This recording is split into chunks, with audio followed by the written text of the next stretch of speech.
Hello and welcome to another segment of Western Wisconsin Journal. I'm Jamie Johnson, the legal and government correspondent, and today I do not have a politician as a guest or even an elected government official, but our subject is COVID-19 and the vaccines, and my guest is Dr. Paul McGinnis.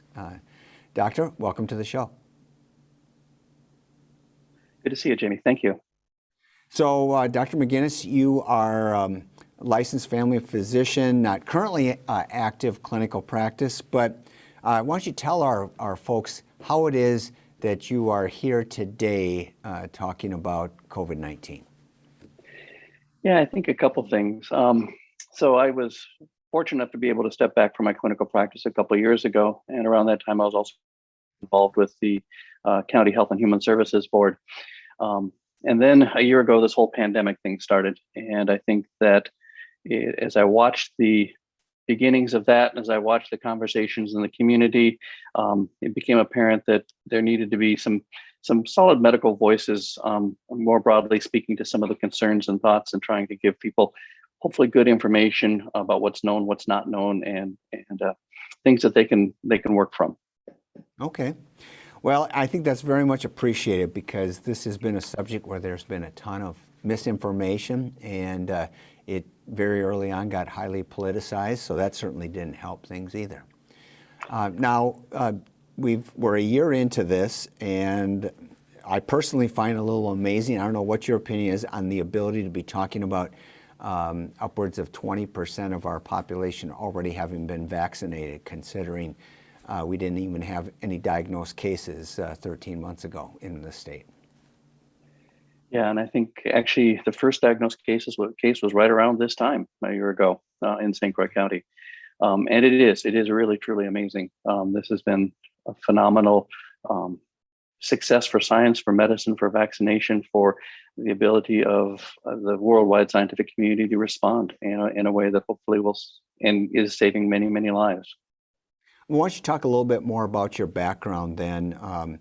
Obviously a family physician, you deal with lots of different medical issues, but I'm sure you've been advising people for many years on various forms of vaccines for various types of illnesses.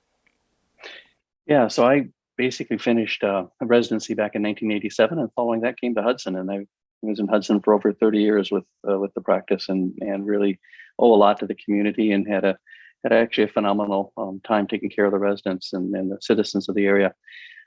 In terms of the vaccines, I was thinking about this, and I remember back to when I was growing up and living in Alaska. And I remember my mom being so excited because the polio vaccine came out and we were able to get that. And I remember the public health nurse flying in, lining up all the kids in the village, and everybody got their polio vaccine. Now, a couple of years later, she was back with the oral version of that, and now polio is almost eradicated worldwide. It's down to just 2 countries. So a huge success. I still have on my shoulder my smallpox scar from when I got that. And there was a classic thing going around the internet of saying, "Mom, how come I don't have one of those?" And the answer is because mine worked.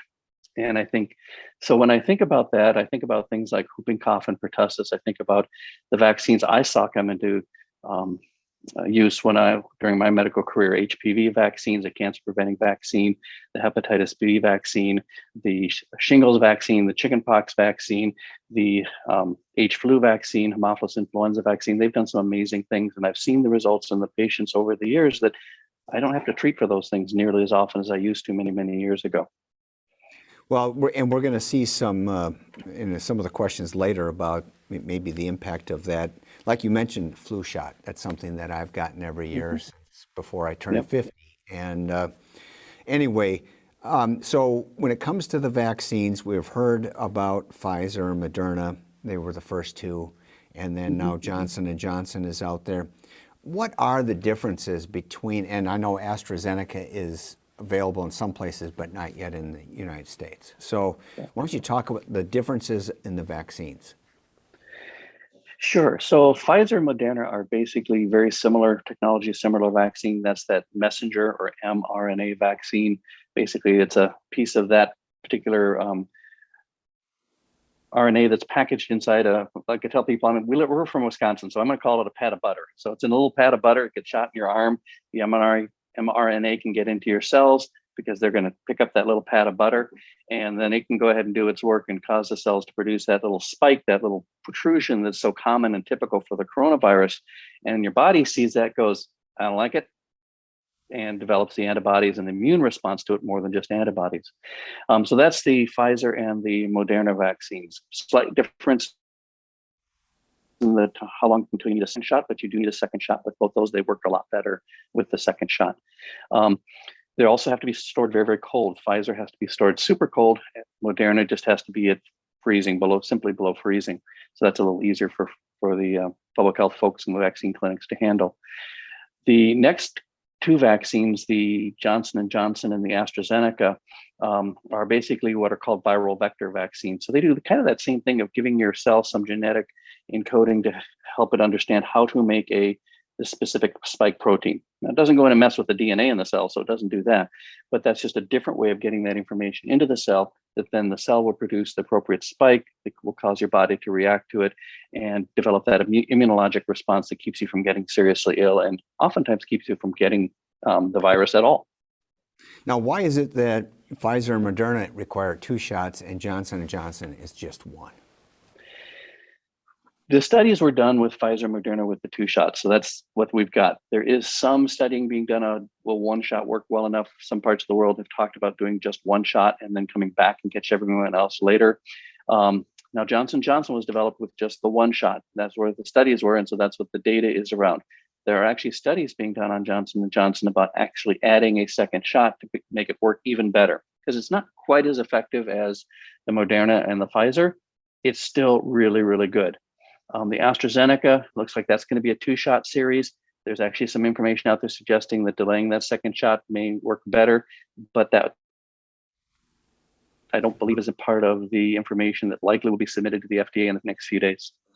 All right. And I don't want to spend too much time talking about vaccine that's either A, not available now, or just not going to be used here for a while. But in the AstraZeneca situation, it goes back to what we talked about at the beginning of this, and that is the misinformation versus partial information.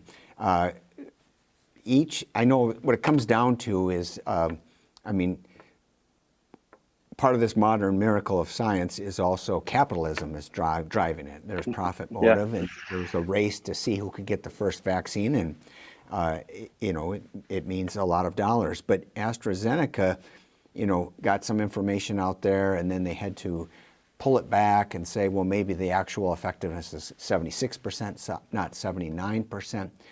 And obviously on its face, it doesn't look very good, but does that make a big difference in terms of your confidence in using it, or are you steering people to a different vaccine? So as you mentioned, AstraZeneca has not been authorized for usage yet in the United States, and we'll have to see what that data shows. If you remember back to last summer, there was conversation among a lot of the public health officials and experts that if we get a vaccine that's 50%, that's great. That's good enough. That will do the job. Well, what do we have today? We have a vaccine about which there's some scientific back and forth and conversation that happens with all this stuff. It's just now out in the public. But that's coming out at 76 instead of 79. Well, that's still a lot better than 50, at least in the way when I learned math, that was. Yes. The Pfizer and Moderna vaccines are in the mid-90s. And the thing is, with all of these vaccines, Johnson & Johnson included, the prevention of death and really serious illness, so hospitalizations, ICU admissions, gets to be almost 0. It's not 0. You can still have a bad day even though you've been vaccinated, but it gets really low, and that's amazing. And let's talk about that a little bit, because that's the biggest portion. My father is reluctant to get the vaccine. He wants to see how these early vaccinations are going to work, so to speak. And part of it is he keeps hearing that the vast majority of the people, if they get COVID-19, they don't have that severe of symptoms. It's like up to 90% of the people do not require hospitalization and so forth.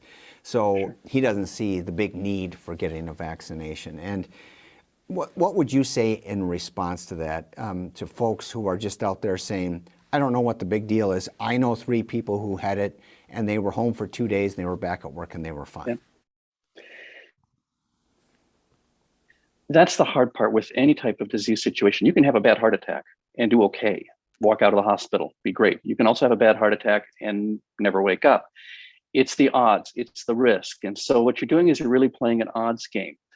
Here we have highly safe, highly effective vaccines and against a disease for which has already killed over 500,000 people and over 50 people in our own county.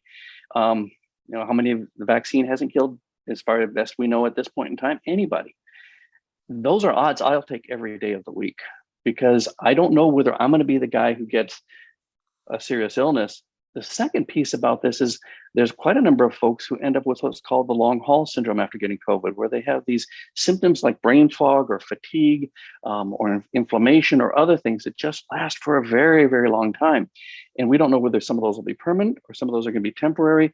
That's not known at this point. And so you're taking the risk of not only death, but you're taking risk of disease. So when you weigh that out, and as physicians, we do that all the time. When I'm going to send a patient to surgery, I'm weighing that risk of surgery, which is low but risky, against the risk of continuing the disease, and that making them sick. So we weigh that every single day as physicians. So we're very used to that. The analogy I'll give to people is if you drive to Target today, you take a chance on going through that intersection of Carmichael, you're going to get broadsided by somebody and hurt. But it's still, you weighed out the risk and the benefit of going to Target versus the risk of driving through that intersection or getting in your car.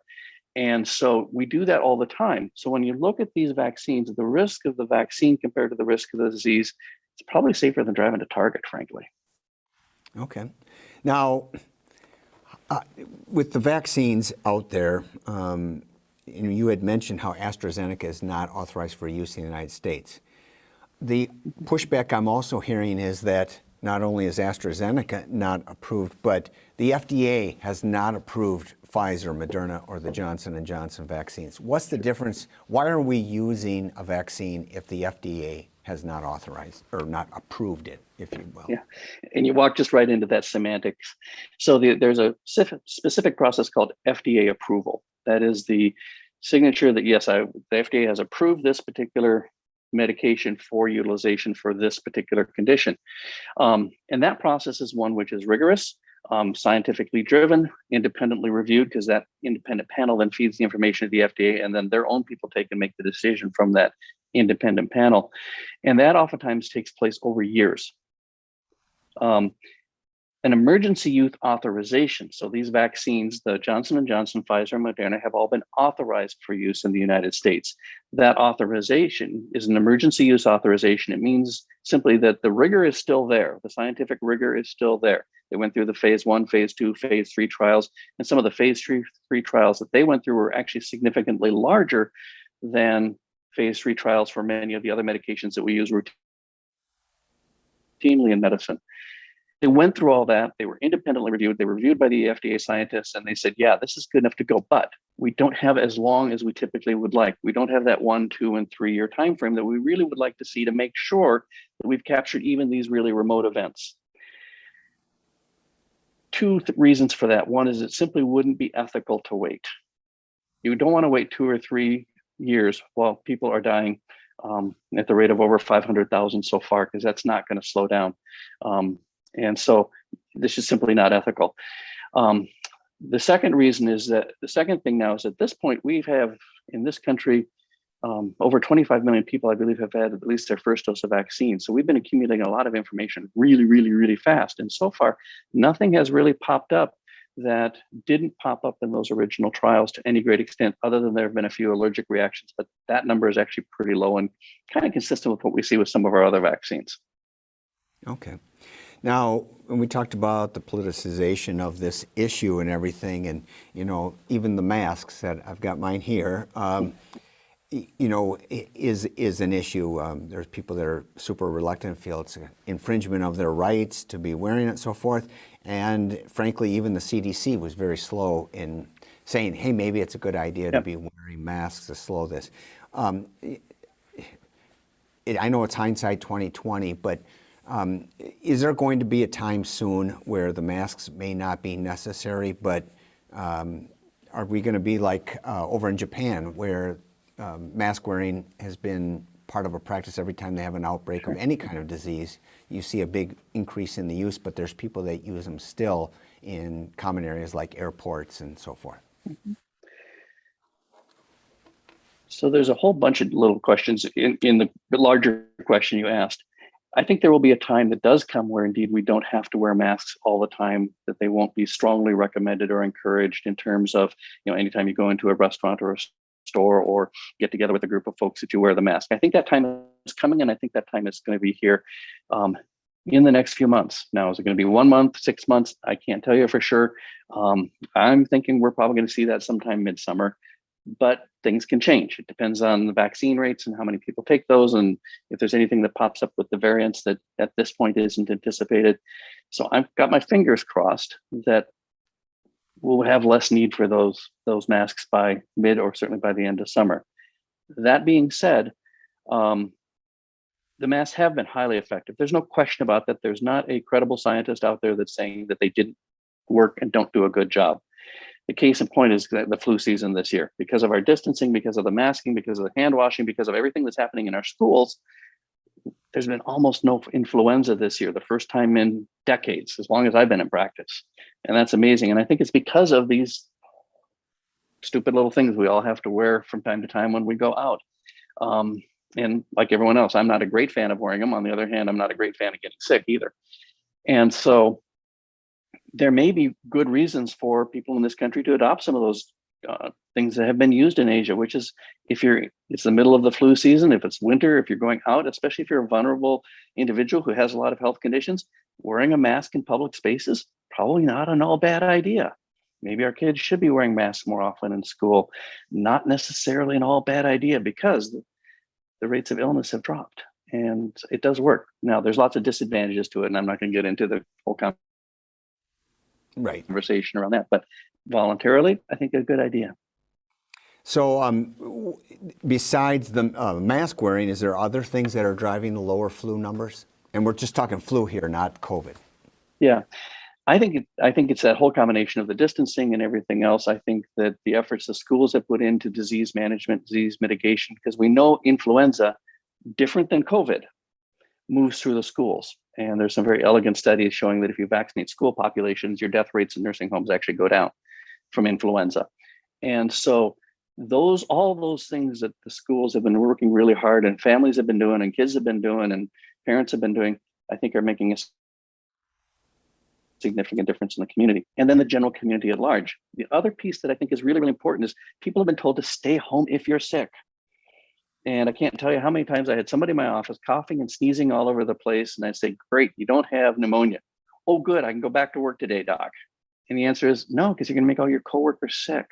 So I think that whole process of, when you're sick, stay home, because otherwise everyone else gets what you've got, to the point of, not going out in the store, not doing all those other things that we typically used to be tough. So I can go ahead and do this. And that's hopefully something we'll learn going forward. We'll see what happens. Well, and I think part of that is dependent on how an employer looks at things too. Whereas Sure. Yep. Employers, they want to see employees working, productivity, and so forth, and everyone thought that you needed to be in that office atmosphere. Now we're seeing that people can still be productive when working remotely, and employers are seeing, you know what, maybe if you stay home an extra day that you wouldn't have otherwise in the past, maybe you would have gone while your symptoms were still there. If you stay home that extra day, you save everyone else from getting sick. Right, exactly. And I think that's an important thing. Hopefully employers will begin to be able to make those changes and those adjustments. Because if you have one person out, that's one thing. If you have that person gets 10 more people sick, now you've got a whole nother problem if you're an employer with, that's half of your department or whatever. Now, getting back to the vaccines, because we knew that vaccines were going to be a ways off. The fact that they got here within a year is pretty amazing. But early on, not only were we not wearing the masks, there were people putting information out saying we should fight all the shutdowns and so forth, and we need to increase our communication between people and increase the transmission of this disease so we raise herd immunity. Now, obviously, that did not become the majority position, even though previous administration put somebody that was very much a herd immunity person pretty high up. So now, after having some months to look that over, why is it a good thing that we didn't promote transmission versus taking on the masks and pursuing the vaccine? I think, Jamie, it comes back to that risk equation. So the process of acquiring a COVID infection does not come without risk. And for people who are younger, that risk is lower. For people who are older, that risk is high. And in some people, that risk is incredibly high. And also, some of those younger people happen to go into places where there are older people. And so you can be fine yourself, but you could infect your neighbor and make them quite ill. You could infect somebody you care about and make them quite ill. And that would be something I wouldn't wish on anybody's soul. I think that the second piece is that at this point in time, it does not appear from the studies that have been completed that the acquired immunity, so immunity that you got wild, that you got from getting infected, may not be as good. And it doesn't seem to be lasting. And so there's some real concern about that. Is this going to be a group of folks that think they're protected, but on down the road actually may not be? The third question is, are they going to be as well protected to the variants? Don't know. And so there's a lot of science that needs to happen around these things. And that immunity may wane faster. So it comes down to a question of risk of the disease and then potential loss of immunity and how long is that going to take? And we don't know. So I would not rely on it now. At least with the vaccines, we have got ongoing trials. We still don't know exactly how long they're going to last, but people are watching that one super carefully. And so we'll have some recommendations going forward about how best to manage this. Earlier in the segment, I have mentioned my father, and how he's concerned about the safety of this. And you hear others joke about, I don't want to be turned into a zombie and so forth by getting the vaccine.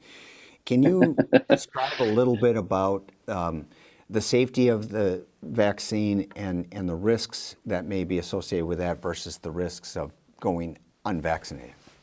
Sure. So safety of the vaccine actually looks really, really good. And I think that as years have gone by, back from when I started in medicine back in the 80s till now, the caliber of the vaccines and the potential for them to cause side effects or even long-term side effects has every year seems to be less and less and less and less and less. And that's something I've observed over time and time again. And these vaccines are coming in really clean. And the side effect profile on the vaccines actually looks really good. It's as good as pretty much any of them that I've seen come forward over my career or have used during my career. And so I'm very impressed with these. So that's the first thing. The second thing is that the side effects that occur with the vaccines, they're more pronounced after your second dose. But when you think about it, they're the side effects that happens when you get sick. You get the chills, you get achy, you get tired, you don't feel great, you tend to lay down and sleep a lot. And basically what that says is your immune system is doing its thing. And because those are the very same things your immune system does when it encounters any other illness, virus specifically, or infection. It activates all those things that cause your body to respond in those ways. And that's exactly what the vaccine is doing. And that's exactly what the vaccine should do. And all the folks I've talked to who've had these, and some folks have had pretty lousy day or two after especially the second dose, they all within about 48 hours are pretty much back to normal and feeling great. And there's a lot of folks I've talked to who said, I really didn't notice much at all. So those are the things we're seeing. I'll put myself out there. Yesterday, I got my second vaccine, and towards the evening, I felt a little bit chills. I was very fatigued, went to bed early, and today I feel great. So I guess I'm somewhere in the middle between people who felt nothing and who felt a little bit something. But I'm hoping that means it kicked in on the immunity. So now I'm vaccinated, right? How long will that take before it's fully effective? Yeah, so first, congratulations on being vaccinated. Somebody said the worst side effect from being vaccinated is relief. Yeah, right. And I thought, there is something to be said for that now. Not everyone's going to agree with me on that, and that's fine. But I think that for a lot of folks, that is the biggest side effect. And I think your type of description that you're talking about is what I hear most commonly as I listen to people talk about this. So the really more pronounced stuff for a couple of days seems to be less frequent, but your type of reaction seems to be the one I hear a little more often. And coming back, making sure I got the question straight, you're asking about how long and what you need to do with the mask now that you've been vaccinated. Right. Is that correct? Okay. Yeah. Well, yeah. First how thing, long will it be before the vaccine's effective, so-called effective? Because I've heard different stories, whether it's 3 days, 13 days. That's what I was wondering. And then if there will be a policy on the impact of the mask wearing. So Sure. 2 questions. Yep. So first off, all of these vaccines, Moderna, Pfizer, and Johnson & Johnson, you are fully vaccinated 2 weeks after your last dose. So with Johnson & Johnson, it's one and done. So 2 weeks after that dose. With the other two, it's 2 weeks after your second dose. You at that point are considered fully vaccinated. Your immune system has had enough time to respond, to build antibodies, to activate T memory cells, all the memory cells and all those other pieces of the immune that goes into our immune response and our body's ability to fight something off and keeping it from causing us trouble. And so it's 2 weeks that you really need to get that process done. And that's consistent with what we saw with the flu vaccine. And so that's the first piece. 2 weeks, at that point, you're fully vaccinated. I think that the second question is, okay, now what can I do that I'm fully vaccinated? That's the one where we're in this really tough spot of things are changing. And they're changing, but I think that the folks at CDC, at the Wisconsin Department of Health, public health folks, are all being a little cautious around this one, partly because of variants, partly because there's still a lot of unvaccinated folks out there. And there's still, even in St. Croix County, is significant amounts of virus. Both St. Croix, I believe, and Pierce and Polk counties are still running high levels of viral activity. And so we still need to have some caution because there's still this risk that even though you're vaccinated, you could still acquire and transmit COVID. Now, we do know, and the data is emerging to say that that risk is dramatically decreased.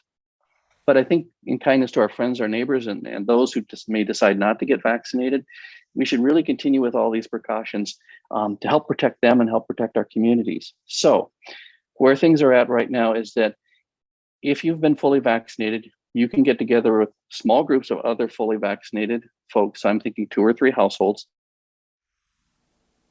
No masking, no social distancing. Enjoy, give each other a hug because we all miss those. If you are fully vaccinated, you can get together with a single household that is cautious, that is unvaccinated. Okay. Because you're unlikely to bring the virus into that household and you're unlikely to take the virus out of that household. Okay, so again, we're playing the odds game here. And so a single household unvaccinated, so grandparents, the family of grandkids where everybody hasn't had a chance to get vaccinated yet. Of course, kids are not on the vaccine list because we don't have enough data yet. And so this third thing that came out is that you can gather in small groups, and this was just something that was announced in the last couple of days, in small groups of fully vaccinated individuals. And by small, I'm thinking of groups of 4 or 6, not huge groups, not going out and partying downtown, not going out and hanging in the bars. That's not what we're talking about here. I think that over the next month or 2 or 3, we will see more and more loosening of kind of those guidances and restrictions and recommendations. In some cases, they're restrictions, in some cases, they're recommendations. So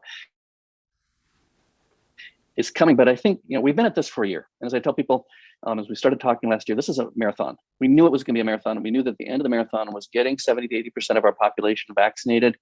And so we're getting really close to the end of the marathon, but we're not going to get a medal. We're not going to get the award until we cross that finish line. And we're not there yet. Can't stop running it. We can't stop doing the masking, the distancing and those things quite yet. So hang in there, folks.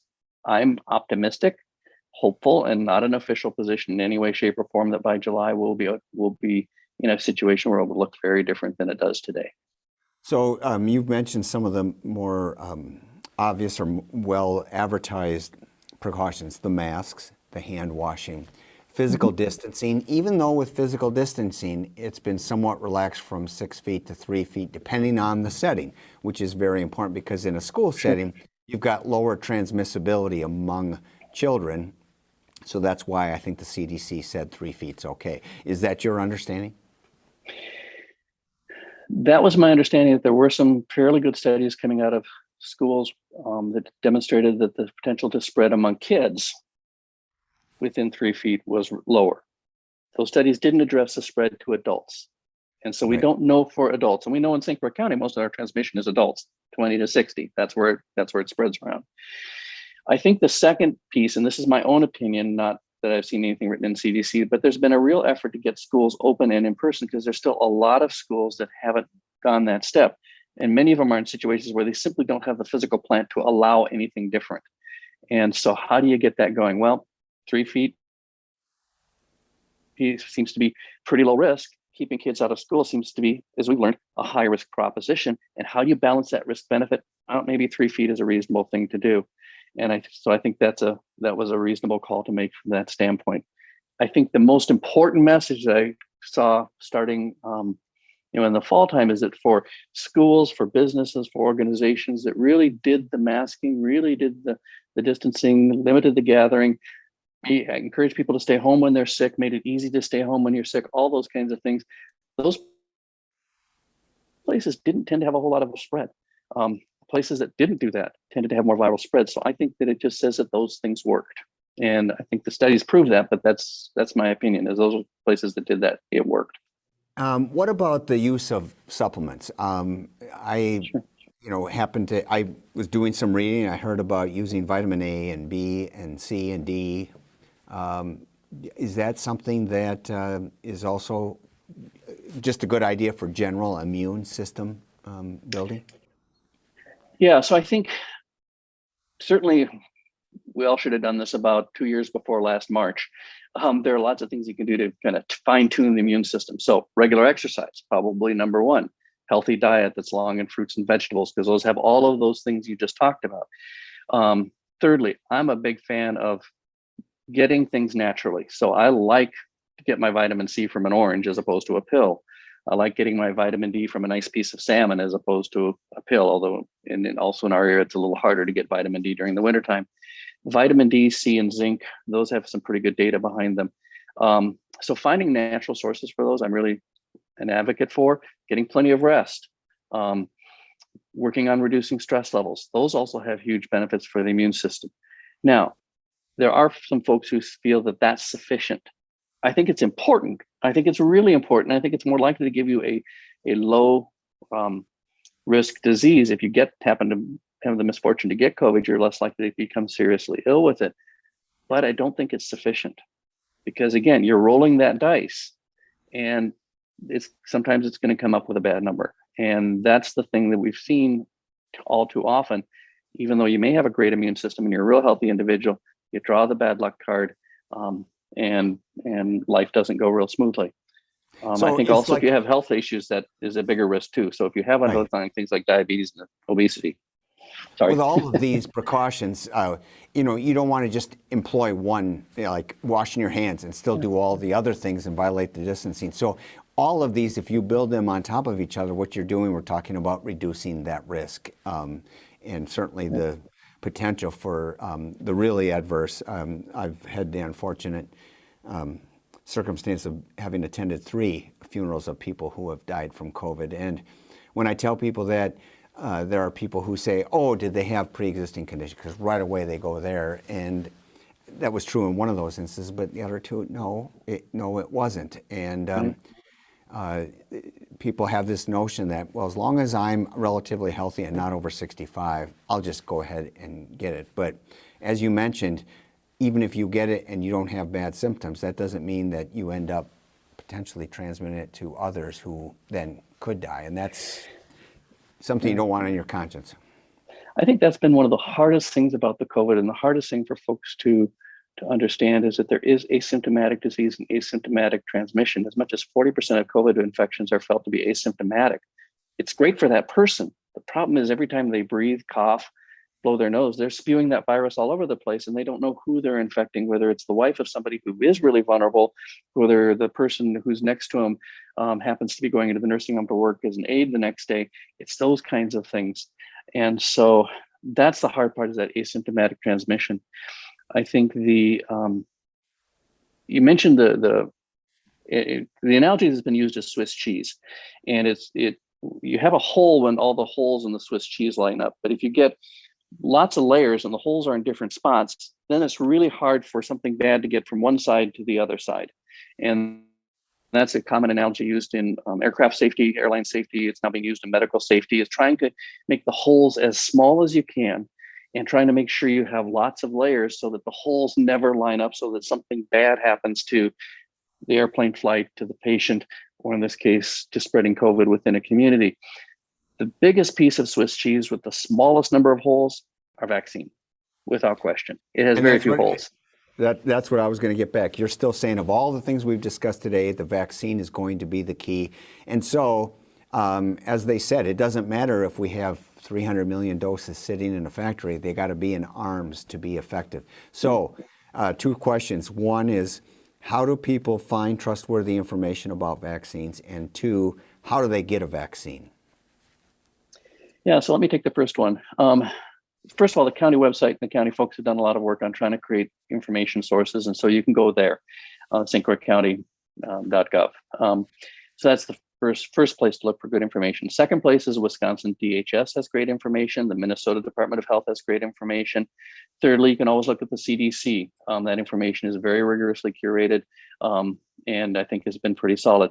If you don't want to go to a governmental agency because you have some concerns about that, then I would look to places like Mayo Clinic. I would look to major organizations like the Academy of Family Medicine, Academy of Internal Medicine, Academy of Pediatrics, and take a look at the information there. Cleveland Clinic would be another good source, but reputable organizations that have a long track record of providing really good information. Okay. In terms of the in terms of the second question is, how do you get a vaccine? That's been frustrating in St. Croix County.